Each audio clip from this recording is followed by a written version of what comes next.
Hey everybody, welcome back. So glad to be back with the class for another wonderful lesson with our teacher, Bridget Rampton. Thanks to everyone for jumping in the chat already, making it the friendly and fun place. Hey, Ro, Jane, Chris, Jeanette, Caroline, other folks who are here but haven't jumped in. I hope you will. Maybe you're still walking back from the other room with your cup of tea. Yeah, I've been looking forward to being able to get back with you all. This is a great topic, fun, and one that I sure end up making my fair share of mistakes with. So it should be a good one. I think I recognize just about everyone here. So you all know if you run into tech trouble, please don't leave that in the chat. Instead, what you can do, you can respond to any of the emails that LearnBridge Online sends you, and you'll reach me at the support desk.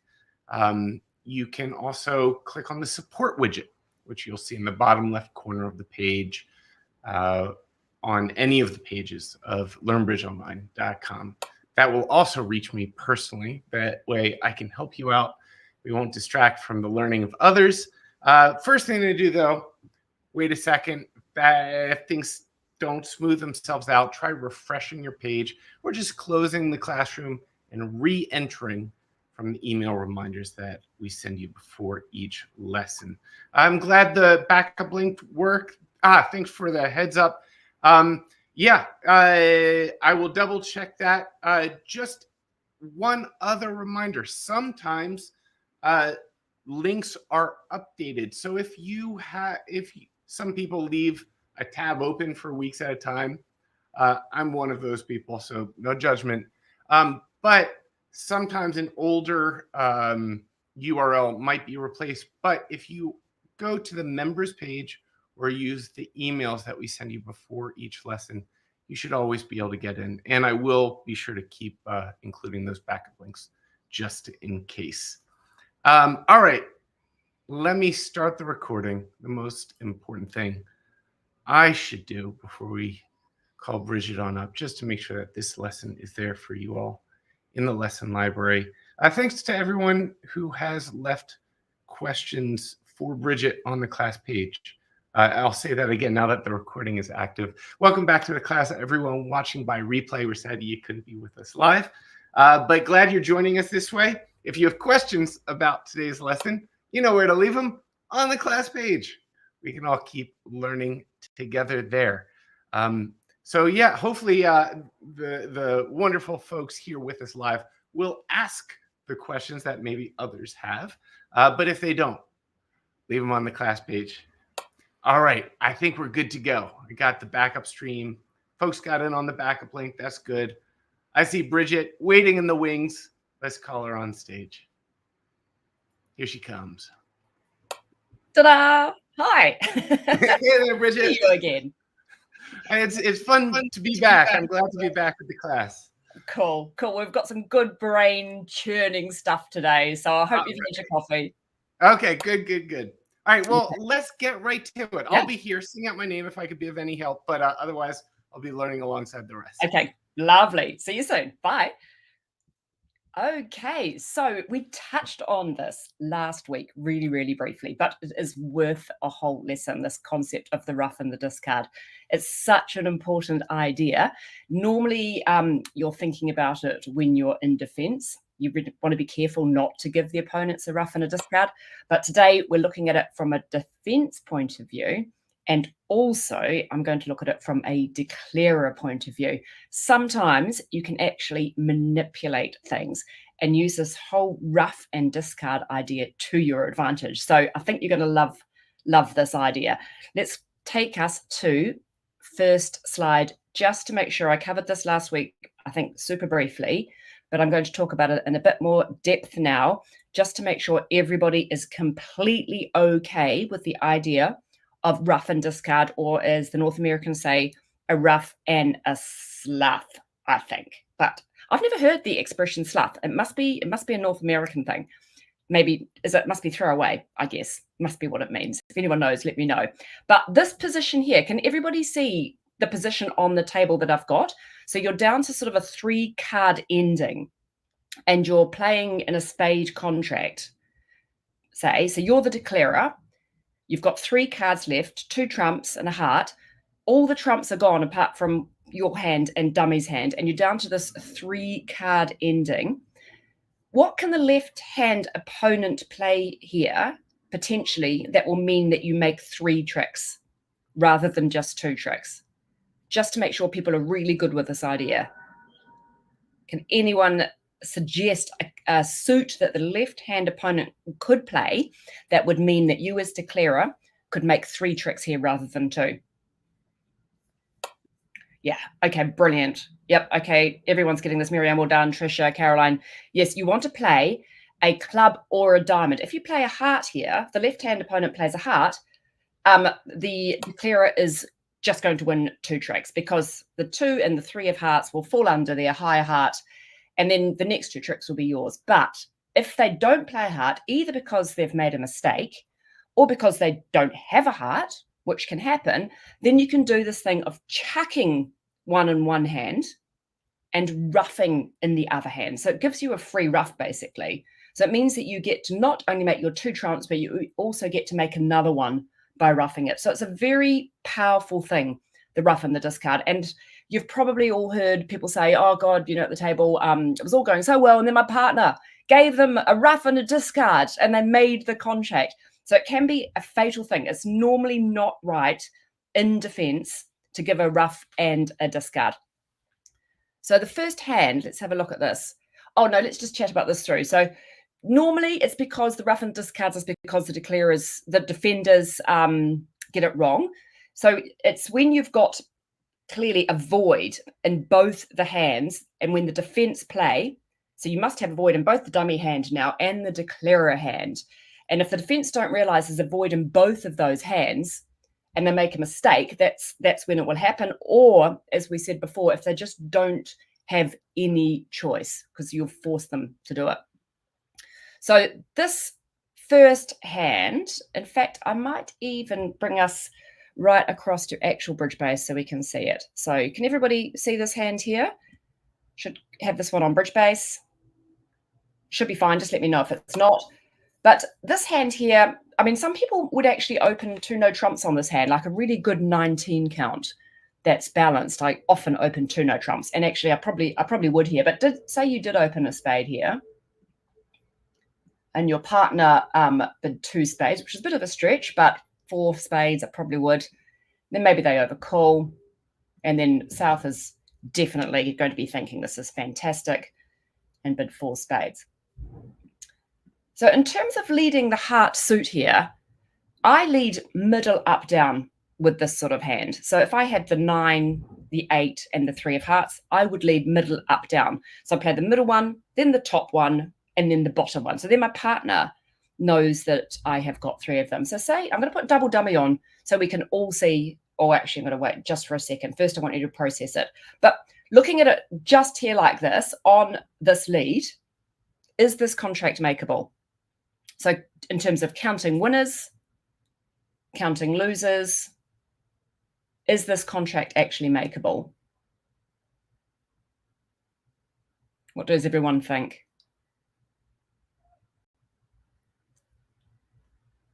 You would be hoping like crazy these spades split 2-2, but you can see here they don't. Yeah, Chris is saying it's not makeable. And I'm with Chris because the spades are not splitting 2-2, they're always going to make a spade trick. And you've always got 2 heart losers. The clubs would look like maybe you might be lucky with them if they broke 3-3, but here they don't because the West has actually got 4 of them. If they broke 3-3, what would mean is the 4th one that was left in the dummy would be a winner, and maybe you could use that to throw away a loser. And you've also got a diamond problem. So you've got basically 1 spade loser, 2 heart losers, and a diamond loser. So there's just no way normally, if the defenders are defending this well, that you should make this contract. But sometimes the defense get it wrong. So I want to use this as an example, just first up, to show you how the defense could get this wrong here.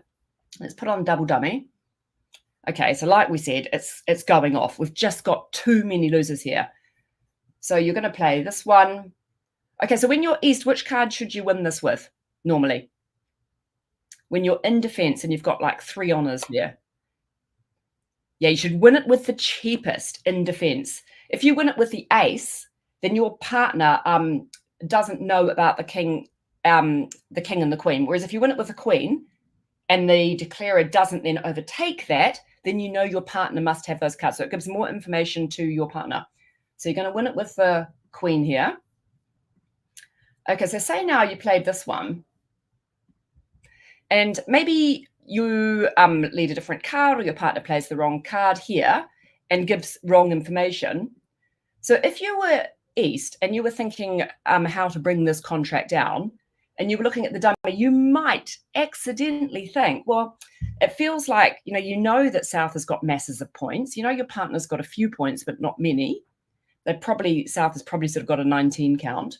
So you might be thinking, maybe I should actually play another heart because my partner might be able to over-ruff that dummy. So say you're expecting your partner to have 3 small spades, but maybe the 8 of spades. If you played the heart here, they could actually potentially over-ruff anything that the dummy might do. So they might get the defense wrong here. If they did do this, what are you going to do as a declarer? You can see that you're actually home and dry here. Everything's hunky-dory and things have gone very well for you. So this is this fantastic situation, the ruff and the discard, where you can chuck from one hand and ruff in the other. So just like magic, you've got rid of that diamond loser, and now the contract is yours. So you would be thrilled if that happened as a declarer, but very cross with yourself as a defense if that went wrong. And it can happen. Sometimes it's not as obvious as this.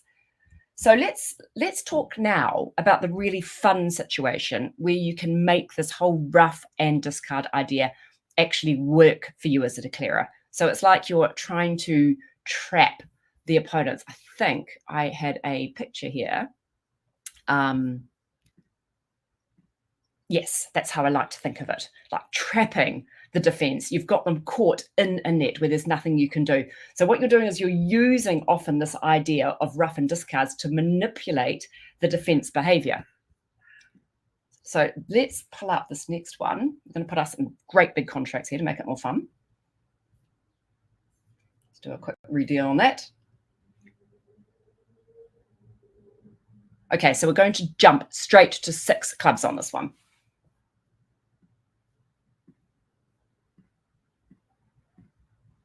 And the defense are going to lead this diamond. So now do your analysis, winners and losers, and tell me whether you think this contract can actually make and what the problem potentially is. So counting your clubs, your spades, your diamonds. And once you've done that, think about your losers, where the losers are. I'll give you 1 second just to quickly process everything.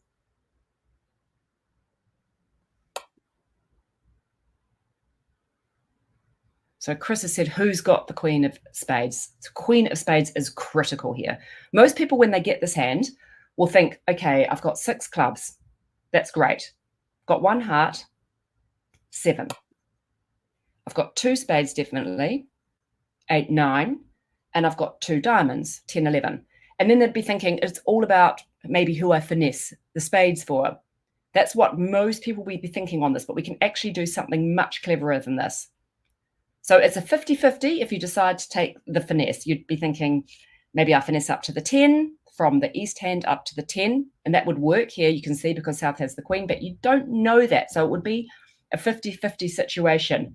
But this hand here is basically 100% you can make it. So let's give it a go.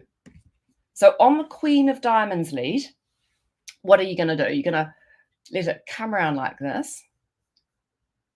I wouldn't play if you play high hate, I would play the 7 to hate here, just because I can see the 8 in dummy, just in case my partner's led from 3. Hopefully my partner can read the 7. The 9 feels like just a little bit too good to chuck. So you're going to play this one and you win it. So the first thing you're thinking is, can I afford to draw trumps here? You know there are 3 trumps out there. So yes, you can. Let's just pull out these trumps.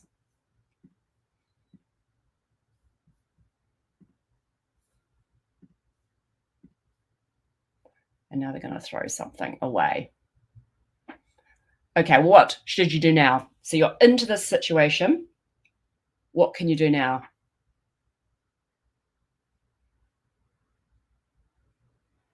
Is there any way that you can manipulate things to make the opponent play the suit for you?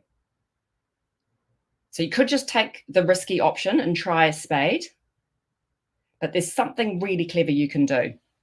Okay, so what we can do is try and basically use the rough and the discard idea. What we want to do is try and create a void in both hands in both the other suits. Because if we create two voids, we might be able to force the opponents into a situation where they have no choice. Watch this.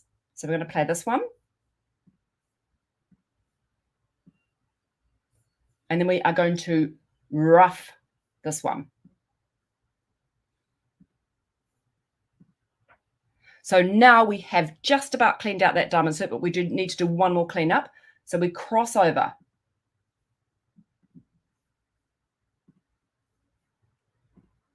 And now we rough this one. So we're in this position here now. Can anyone see what you can do now? You can lose one trick. That's the clue. You've got one void in both hands, which is in the diamond suit. Any thoughts? Yeah, Rose got it. Lead a heart. Exactly. So you can always lose a trick here.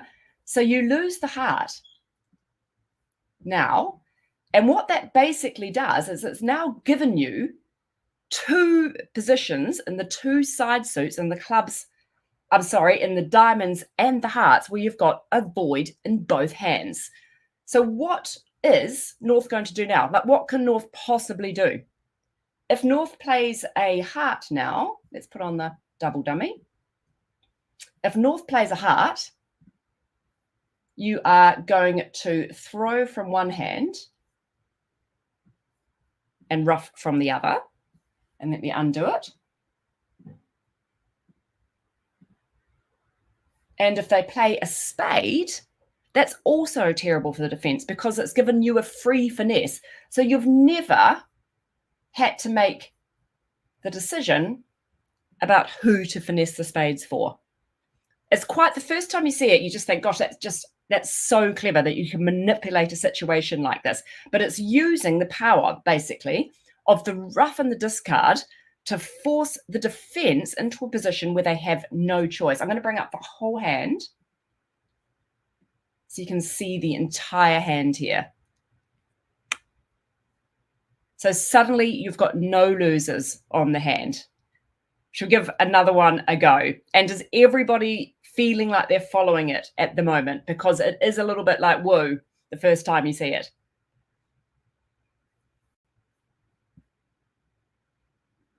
Did everyone see the magic?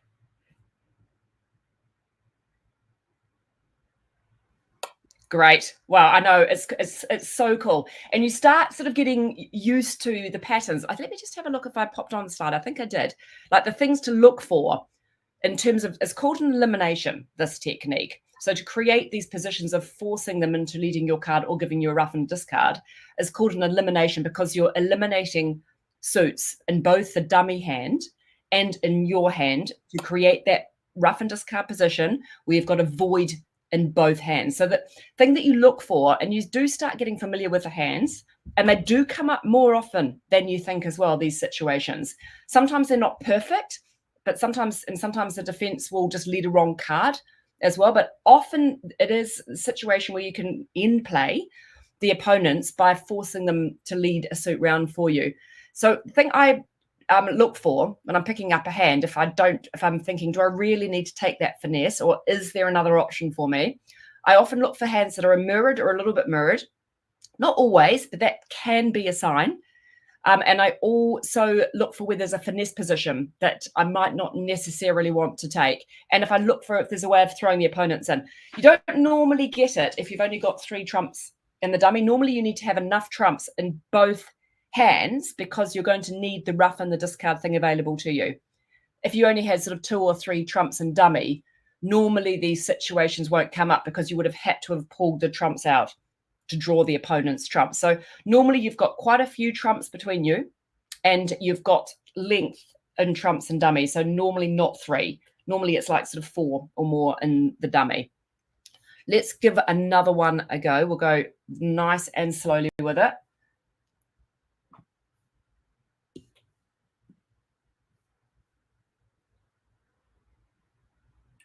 Okay, so this one, we're just going to go straight to 4 spades.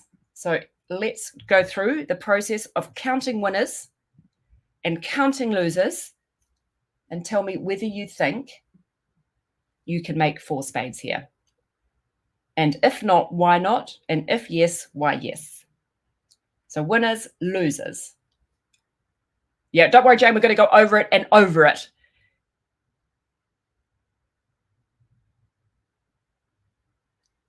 So if you picked up this hand, clearly you've got tons of trumps, but you're a little bit trump bound in a way. You've got so many trumps that it doesn't kind of matter. You've got, you've only got 1 sort of trump missing. So you've got 6 spades. You've got 1 heart, got 2 diamonds, but the problem is this club suit. So you're not going to make this unless, as Chris has said, you make a club. Are people familiar, before we do anything else, with the idea of a frozen suit? Yeah, you could lose 1 heart and 3 clubs. That's what I would be really worried about with this hand. I think this is looking like we've got a heart loser and potentially 3 club losers. So let's quickly, I'm just going to take you to the whiteboard. I'm going to talk about this idea of a frozen suit. I think, is it here? Okay.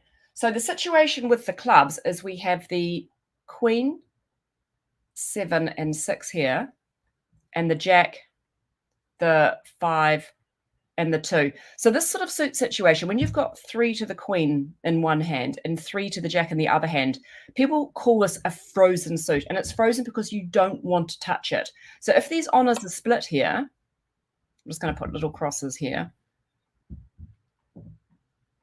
If the honors are split in this suit, you're going to have 3 losers if you lead the suit, because you would play low and then they would win their king.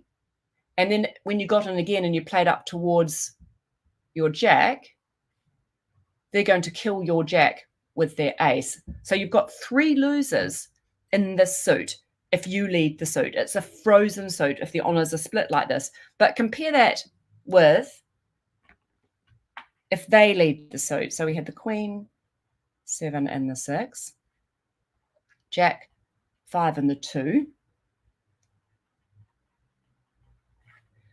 So if the opponents lead this suit, it's altogether a different situation. The suit is frozen for them as well, basically. So whoever leads this suit first concedes a trick. So if they lead the suit, if they go up with a king here, you've now got 1 trick.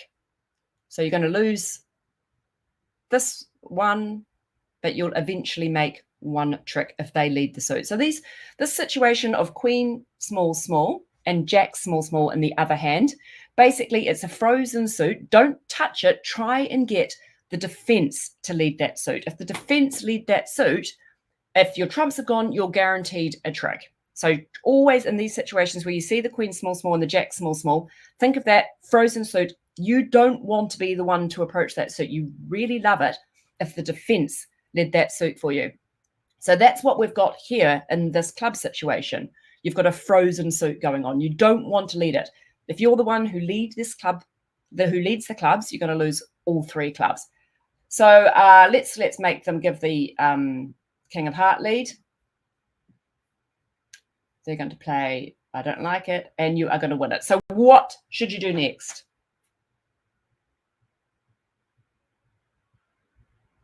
That's the situation. Is there any reason not to draw trumps?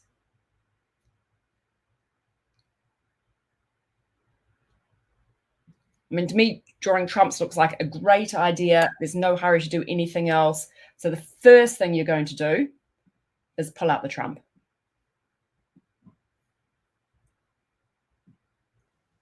So now what?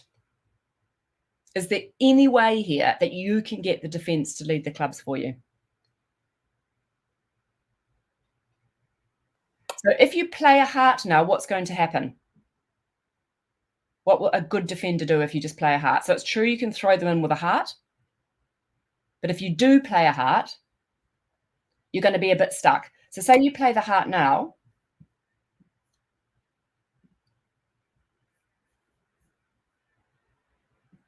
They can just throw you back in with a diamond. And it's true you're going to win those 2 diamonds, but then you're going to be in the same position of having to approach that club suit yourself. So it's not right at that point to lose a heart, because they will just play a diamond back if they're a good defender. So we're going to come back to this position. So we've won the trump. What should you do first? Remember the last hand. Can you remember in the last hand, the defense were completely stuck because there were 2 suits that you were voiding eventually in both hands. So you are going to be able to void yourself in hearts in the end by playing a heart and letting them win it. But you also want to make sure that you arrange it so that the other suit, the diamond suit, is also voided. So when the defense get the lead, you want them to get the lead when you've really got your hands around their throat, when there's nothing they can do. If you do it too early, they've got an option. So yeah, brilliant, Rosemary. So you play these diamonds first. This is a classic mirrored hand situation. So now you've cleaned out that diamond suit. So if the opponents ever lead a diamond now, which is fantastic, you haven't yet cleaned out the heart suit. But the magic of this is when you do lose a heart and throw the defense in, you are also cleaning out the heart suit at the same time. So you lose the heart now. Okay, so how do you think the defense chances are now? What can they do?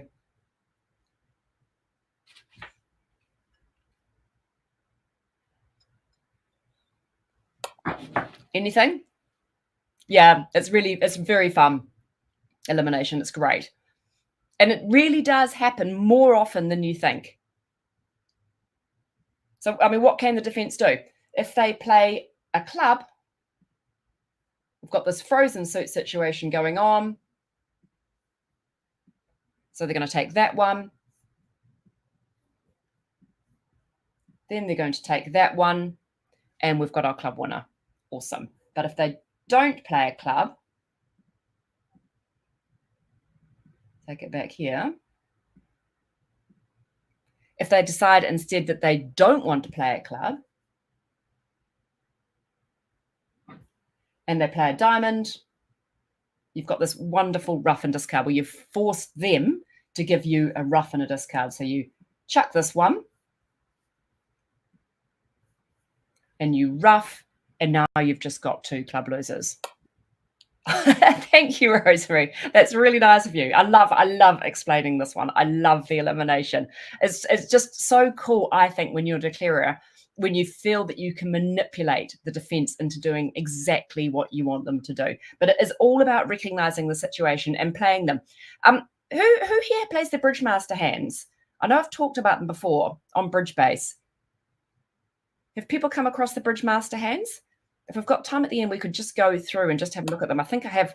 So that Marianne hasn't, Chris has. Yeah, they are so good. Ro hasn't. They're just absolutely brilliant. They were set up years ago.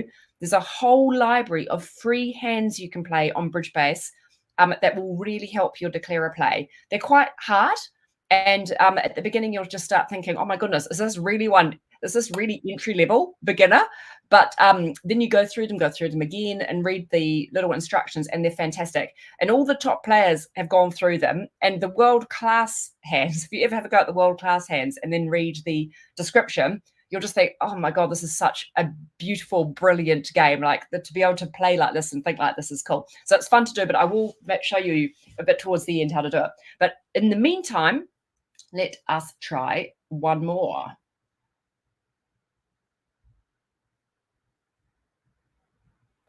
So this one, I think we are this time putting us in 6 hearts. I think that you're going to be getting the vibe on this now and how it works. So you're in 6 hearts. So in the olden days, before you realized about the magic of the ruff and the discard and how you can manipulate that and use it, how would you be feeling about this hand? How would you be thinking?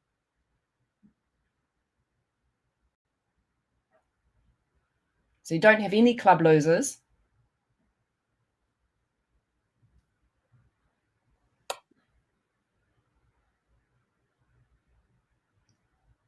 You've got no diamond losers, no heart losers, and the spades look scary, right? It looks like it's going to be on a spade finesse here. And you could easily lose 2 spades. And actually, when you look at the situation here, and you can see all 4 hands, it does look bad because the king of spades and the jack of spades are sitting over the ace and queen of spades in your hand. But let's see if we can manipulate this. Let's see if we can get this hand going, manipulate it, and try and make six hearts on this one. So I lead the queen. Okay, so what is your plan? Wendy has asked, so is it usually a suit that is shorter in both hands that is used in the elimination, or they're just easier to spot? It's easy to spot when you've got an equal amount in both hands that you can clear out. And sometimes it can be easy to spot when you know that you can eliminate them by roughing them good. By like the very first hand we had, it wasn't mirrored. They weren't even in both hands. I don't know if you can remember, the diamonds were longer in one hand and then the other hand, but we managed to eliminate that suit by roughing 2. So the question about this technique and elimination, whether it works, is whether you can basically eliminate those 2 suits, or sometimes even eliminate it so that one defender won't be able to play that suit. Sometimes even if you start the elimination process, the defense might get it wrong anyway, and they might not realize that they've got a safe exit card. So in that hand that we had earlier, when sometimes when we had the heart situation and the diamond situation, if you can pull your brain back to that hand, you couldn't play the heart early and lose it because the defense then had a way to get out of the trap. There was a basic way out of the trap by leading the diamond and throwing you back in. So you have to throw the defense in when you've got the 2 suits eliminated. So it's all about whether you can see a way to clear out the suits. That's what you're looking for. Chris says sometimes you know which defender will win your throw in, and that's true as well. So sometimes you can take a finesse in the right direction to force the lead to come from one side, and that can also be really clever. But on this situation here, the first thing you're going to do is just win. So when you're a declarer, which one should you win with here? So when you're defense, you win with the cheapest. What about when you are the declarer? Which one should you win with? Yep, win with the ace. Hide the king. So any reason not to pull out hearts here?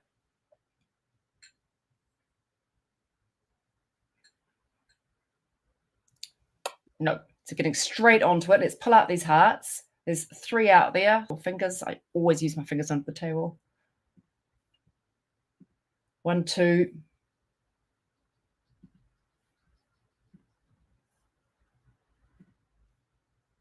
And the hearts have gone. Okay. Now what?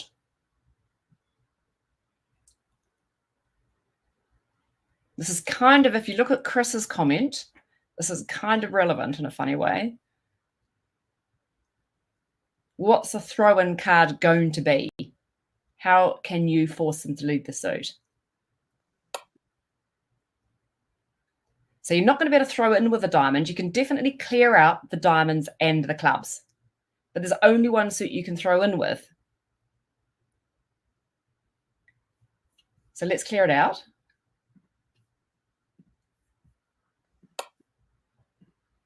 So club suit gone. Let's clear out these diamond suit now.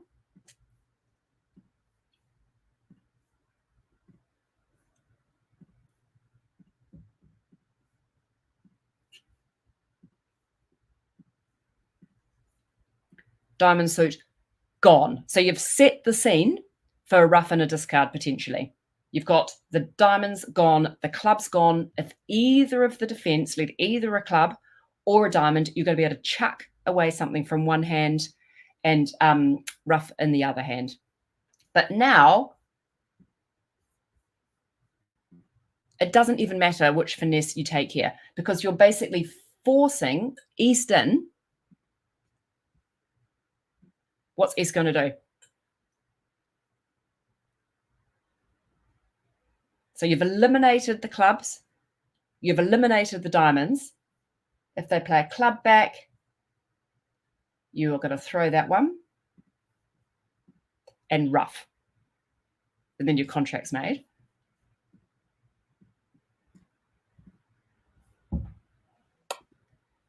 Let's see if I can do that quickly. Yep, if you play that one, same issue, same thing. So you can throw one and ruff, and the contract's made.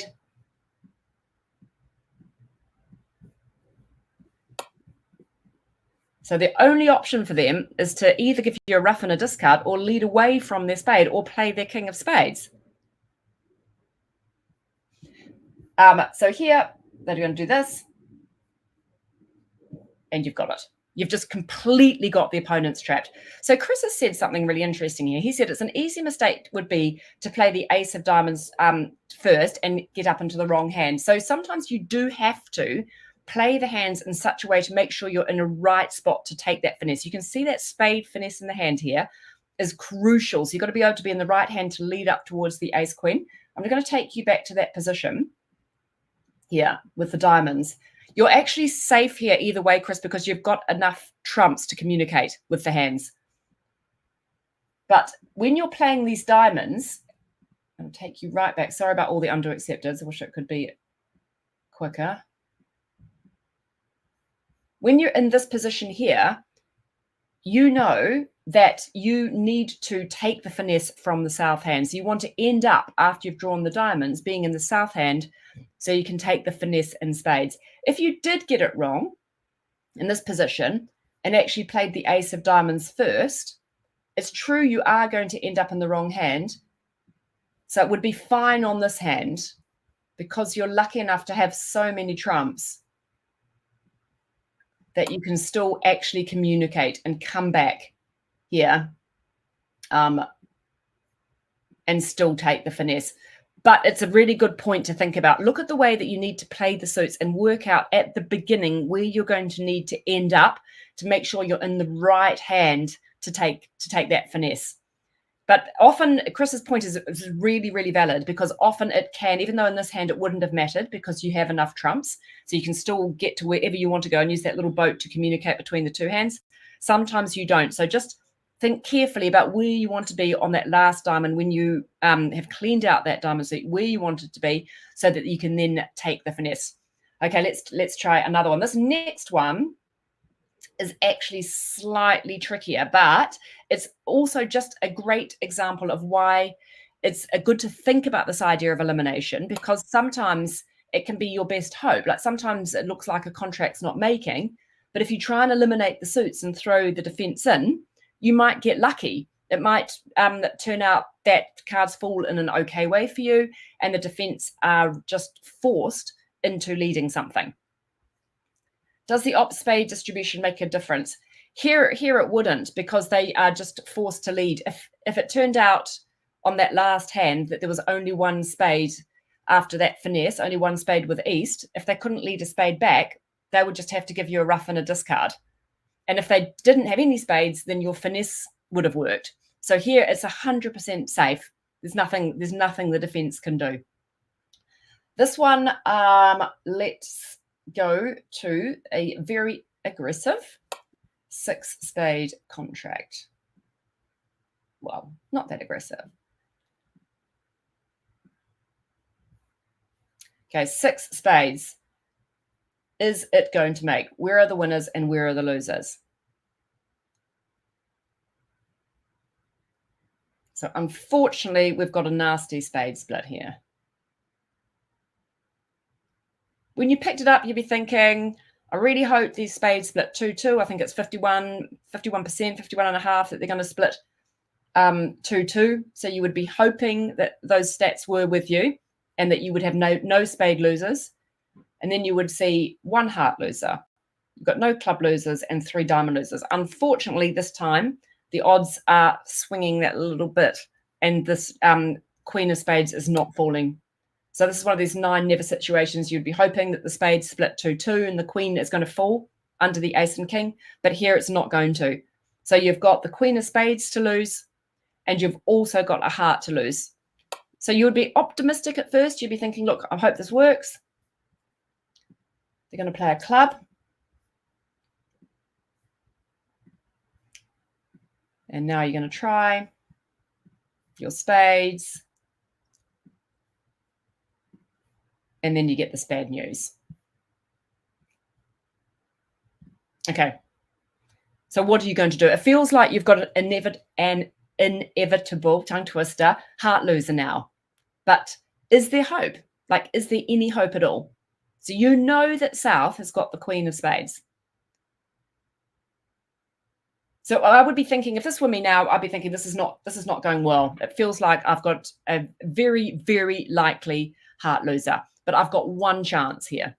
And if I can be really clever and create some sort of elimination or partial elimination, even sometimes, it might be that I can force the defense into doing what I want. It might give me another chance. So don't give up hope in these situations. And I've sometimes been at the table and I have seen a declarer just go, look, I'll just give you a heart. I'll give you a heart. It's impossible. But don't give up hope. Sometimes if you try and clean out the suits, you might force the defense to be in a position where they can do nothing. So forcing them to lead hearts is not going to do anything here, unfortunately, because you've still got a loser here. But let's start by just trying to clean out the suits. So let's clean out these diamonds.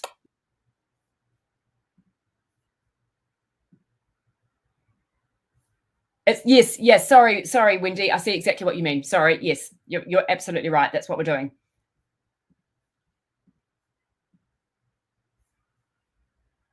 So you've cleaned out the diamonds. So now you know if the defense ever lead the diamonds, you get a ruff and a discard, which would be fantastic because you could throw away your heart. So you can't completely clean out the hearts here. But what you can do is do a partial clean.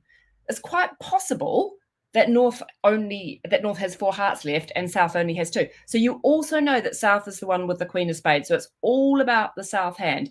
So if you do a partial clean, yeah,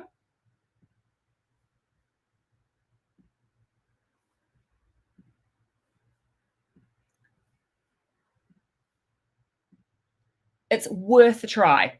And now you've seen the queen of hearts fall and you'd be thinking this could be going very, very well. Like maybe the queen of hearts is from the queen jack and they're trying to fool you, but say that is their last heart and it actually is. What can you do now? What's the position? Is there anything you can do as a declarer? Do you have a throw-in card? You've got to be able to chuck the defense in.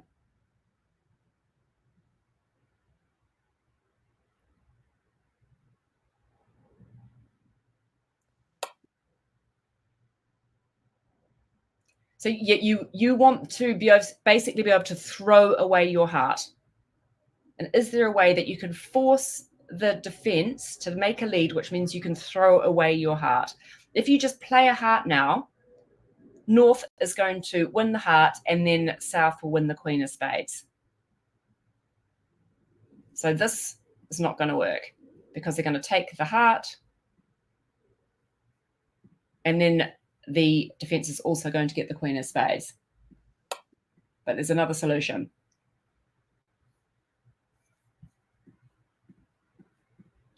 Yep.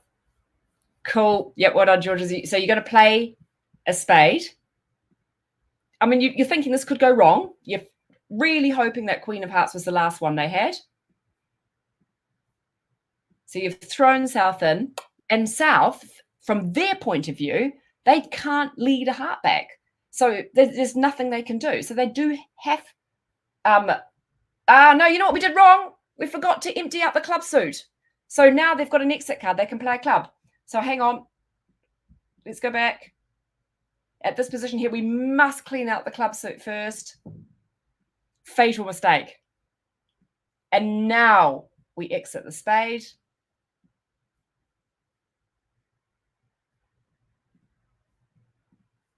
They win it. And because they don't have a heart to lead back, because they've got no hearts, they have to give you the rough and the discard. Thank you, Chris. I should have looked at your comment first. So now they're going to do this one, or whatever they do, and they give a rough and a discard. So the key thing of this hand is that you've done a partial clean out. So if I was focusing better, I would have completely cleaned out the clubs, but you can totally clean out the clubs, and then you've done a partial clean out of the heart. So from the perspective of South, it is a suit that they just can't lead. It's not so different from this position here. So if they could lead a heart, it would have been completely fine for them, because then they would win. But because they can't lead the heart, it's not because they've made a mistake. They just don't actually have one to lead. So because they can't lead the heart, they're forced into leading their other suit, and then they get the rough and the discard. So what I thought, let me just, sorry a second. Where have I gone to? Seem to have lost the screen. Can you see me? Am I still here? I seem to have completely disappeared. I don't know what's going on.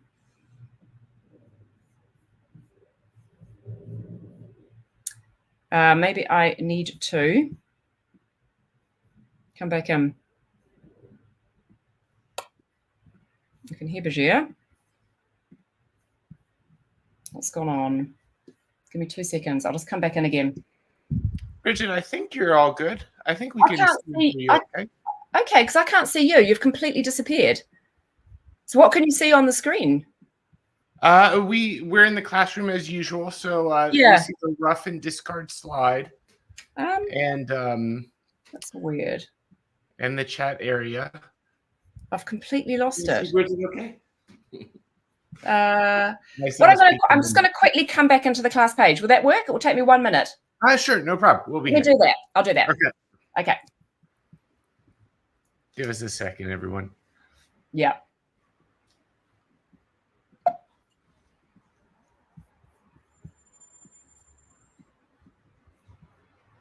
And we can still see you, Bridget. I'm guessing there might just be another browser window above. I think it must be.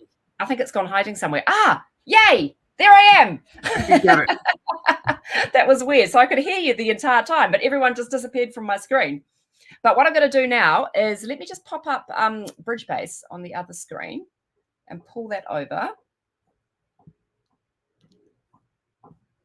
And I want to show you the Bridge Master hands because they are just such a great tool. I'll bring it up.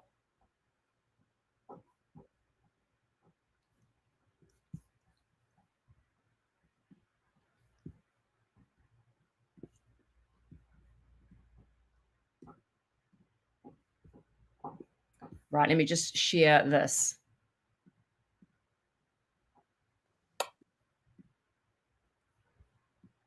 Hopefully, you can see the front page of my BBO. Can everyone see that?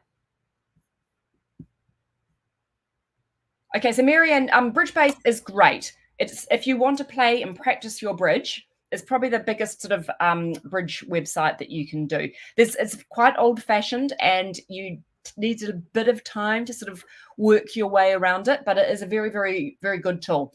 And if you're an ACL player, there is the ACL room, so I can show you that as well. The ACL room is a really good way just to practice with people and improve your bridge. But if you want to practice these Bridge Master hands, it's under this button here. So under Play or Watch Bridge, you click on Practice, and then you click on Bridge Master here. And they've got all these hands. So you can choose beginner, intermediate, advanced, expert, world class. And I think I mean, look how many we've got. I think we've got 30 in each section. I think there might be 120 hands. So if you did beginner hand 1, you'll be in 3 no trumps. They'll play a card, and you have to work out here how to make the contract. And then what you can do afterwards is click on show solution, and it will tell you everything you can do. It will say, look, there's 8 tricks, and it will give you a little tutorial. So they've attacked spades. Be careful, you can guarantee a stopper in spades. And then it will tell you the way to approach it. Then you can sort of play the hand again and again and again until you get it right. So there's a huge resource of these hands, and there's some of the elimination hands in Bridgemaster. So if you go through these and practice them, you'll get some of these hands where you have to create this rough and discard situation and sort it out for your for the defense to try and force them to play. I'm just going to quickly show you as well, while we're on Bridgemaster, Bridge Base, the Echo room. So there won't probably be very many people in it at the moment, but if you just want to practice playing against random people, playing in the Echo room, if you're an Echo player, is a really good way to improve your bridge. If you play against random people on BBO, you can get some weirdos, and people can be quite rude. But if you play in the Echo room, it's full of unbelievably polite, nice people who will congratulate you when you go down in your contract and say, don't worry, you did your best. So the Echo room, I think, is a great place to practice your bridge. So the elimination ones, Rosemary, I'm not sure where they are. I'm not sure. You just have to start playing through hands, but you'll find that some elimination ones come up. But to get to the Echo room, let me quickly show you this, is you go to casual under play or watch bridge, casual, then it goes all public and private clubs under here, under find your own game. So maybe just write this down on a piece of paper, because it is a little bit like, oh, where is it again? It's like lost on this website. But go to, so take you back. So you go to casual under play or watch bridge. Then you go all public and private clubs. And then you can see the Echo Bridge Club. There's 5 tables in play, even at this time of the day.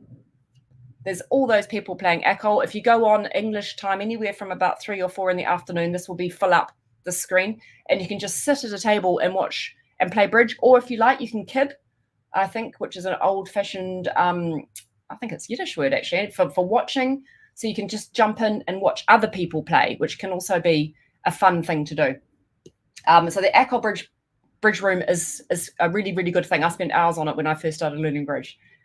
So the other thing I'd like to do, if we've just got time, yeah, we do, excellent, is just to talk about a question that I got from somebody during the week, which I thought was a really interesting question. And it was about whether, when you're in first seat, what should be the top end of your range for opening a week 2. So let me just write this up here. So week 2, first seat. So what do you think the top end of your range should be if you're opening a week 2 in first seat? So say first we're looking at, well, actually all vulnerabilities, but say you're not vulnerable, and they are. So Caroline's saying 9. So I think 9 as well. So I think particularly in the old days, people sometimes would open a week 2 with more points, like, yeah, with 10. So it's definitely a partnership understanding thing. If you're opening a week 2 with 10 points, it's okay if your partner completely knows that's your style, but it also means that your partner really needs to understand that you might have a 10 count. If you are sitting there and your partner's opened a week 2 and you're sitting there with sort of a 14 count, if you're thinking that your partner might have 5 or 6 points, you're not going to do anything about it. You won't take your partner for having 10 points. So it's a very good idea to be clear with your partner about what your week 2 openings are. If you did open them with 10 counts, you would almost want to say to your partner that, come up with an agreement that you'll be playing a higher range for your week 2s. You don't want to have a sort of enormous range. You don't want it to be that you're anywhere between sort of a 5 count and a 10 count, because that's just too big a range for your partner to possibly know what to do next. So for me, I just play it as 6 to 9. But when I say 6, it's probably, for me, not vulnerable. It's probably like even 4. So I can be very, very weak. And if I'm not vulnerable and the opponents are, I'm really careful about opening a week 2 if I've got too many points, because then I'm thinking my partner's going to think I've got a 4 count here, basically. And if she thinks that I could be super weak, if I'm not vulnerable and the opponents are, and I'm basically thinking, oh, let's really disrupt and get in the way and ruin the opponent's chances of finding their game, then I could be super weak. And then so my partner, if she gets excited because she's got sort of a 14 count, then we're going to be way too high. So I like to play weak as weak. So not to confuse my partner and not open anything a week 2 with the 10 count. Actually, weirdly, last night I was playing a hand. It was a beautiful hand. I think we had 7. My partner had 7 hearts, a really lovely hand, and a void, I think, and we sort of got some expert advice about the hand afterwards. And he said, even with that hand, I wouldn't open a week 3 with it. I would open 1, even though the points were so low. It was just potentially such a powerful hand. So the philosophy is when you're opening a week 2, you're really not expecting it to be your hand. You're doing it because you're trying to mess with the opponent. So if you're opening with a decent hand, if your partner ends up having a decent-ish hand and you miss game, you're basically getting in the way of your partner and you trying to get the right contract. So has anyone else got anything else that's come up this week that they want to talk about? Just stop that banging door with the wind. I guess we can do a little bit more chats about the week 2s because it's a very interesting situation. And when Shauna raised it with me, I was thinking, oh yeah, there's some other things that this is bringing to mind as well. So Chris said, is it only in first seat? That's a great question, actually. So in first seat, I'm so true. So in third seat, so if it's gone like pass, high-low signaling. Yeah, no, cool. We can talk about that, Caroline, as well. So that's gone pass, and you're in third seat in terms of your week 2. You know that your partner hasn't got any points here, or they've got fewer than 12 points at any rate. So in this seat, I would sometimes open a week 2 with 10 or 11 points. And it's because you know that you're not missing game. So sometimes, and a lot of people will agree to do that. So it depends on your partnership and your partnership understanding here. So with one partner, I wouldn't do it. With one partner, I would. But that's a different situation. So if your partner's passed, so you know they've got fewer than 12 points. And if you've got 10 points, you're not missing game. So if you do open a week 2 here, sort of 2 diamonds or whatever you want to open, it's unlikely that you're missing anything, and it might disrupt and get in the way of the opponents finding their major fit. So that's a slightly different situation. So it really does depend on where you're looking and where you're sitting around the table. Okay, Marianne said, you mentioned last week, why not ask for Stamen? Okay, we've got time to talk about that because that's a fantastic question as well. So I think what Marianne's getting at, let me just clear that out, with the Stamen situation. So first of all, this comes right back to the philosophy of why do you want to play an 8-card major fit rather than 3 no trumps? What's the advantage of playing in an 8-card major fit rather than in 3 no trumps if you've got 25 points between the 2 hands? There's two main reasons. One is control. So when you're playing in a trump suit, you can get control back in the hand. When you're playing in no trumps, you lose control. And the other one is you can ruff in the shorthand. So you get extra tricks by ruffing. So normally, if you've got an 8-card major fit and 25 points between the 2 hands, normally it's right to want to play in 4 of a major rather than 3 no trumps. It's more likely to win for these 2 reasons, the control and the ruffing. It's safer. But if your partner has opened 1 no trump and your hand shape is this, so you've got 4 of a major, 3, 3, 3. So if your partner has a mirrored hand shape like this, are you going to get any ruffs? So say you end up in 4 spades, spades there. Is there any potential for ruffing? There's not. So you'll have a potential control thing, but you're not going to be able to use those spades for ruffing at all. So in effect, the way you're going to be playing this contract is you'll be pulling out the spades and then you'll just be cashing your winners, which basically means you're playing as if you were playing in 3 no trumps, but you need to make 1 extra trick. So when you have a 4-3-3-3 shape, don't do Stamen. And sometimes it's you sort of forget, but it's when you think through the logic, it makes sense. Like you're no longer getting the advantages of playing in 4 of a major rather than 3 no trumps, because no longer can you ruff. So you would need to get an extra trick for the same way of playing the hand. So look out for the 4-3-3-3 shape, and don't do Stamen with it because it's a mirrored hand. Does that make? I hope that makes sense, Miriam. Yeah, it's too symmetrical. So the whole point of the trumps is that you can use trumps to advantage and create more tricks. So rather than just getting the 4 spades, you might get 5 spades or even 6 spades. But if that's not happening, it's kind of like you're playing in no trumps. So don't make yourself go for the extra trick. Just make your life simple and go instead for playing in 3 no trumps. Okay. Well, no, thanks very much for that. I'm sorry I disappeared for a minute there, even though I didn't really disappear. But you disappeared for me. Cool. And keep asking me questions. I love getting the feedback, and it gives me some good things to think about as well for the lessons. Thank you so much, Bridget, and especially folks who could be here live with your questions, with your answers. Really fun lesson. What do we have in store for next week? Okay. So we're going to do a bit mixture, but I think I'm going to have to remind myself. I think we were going to look at something quite fun about like psychology at the table, which is a really, really fascinating idea, especially when you're watching. I don't know if anyone's watching the football. I was going to ask. I saw a headline which I thought would make all the folks in the UK, all the Brits happy. Yeah.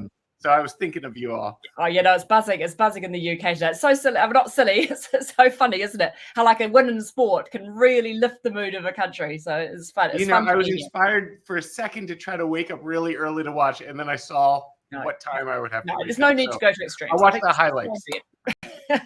Cool. Okay, well, gosh, I'm so glad to hear that. I think it's not an exaggeration to say 50% of my mistakes are due to psychology. Just like, I get in my own head, and one mistake quickly turns into 2. And as soon as I've made 2 or 3 mistakes within a couple hands, it's like, it's so hard climbing out of that hole. Yeah. No, I know. Psychology is huge in bridge. It's absolutely enormous. And if you can get your head in a good space, it's a good thing. So we'll talk a bit about that. Thank you, Bridget. I'm so glad to be back. We'll see everyone next week, same time, same place.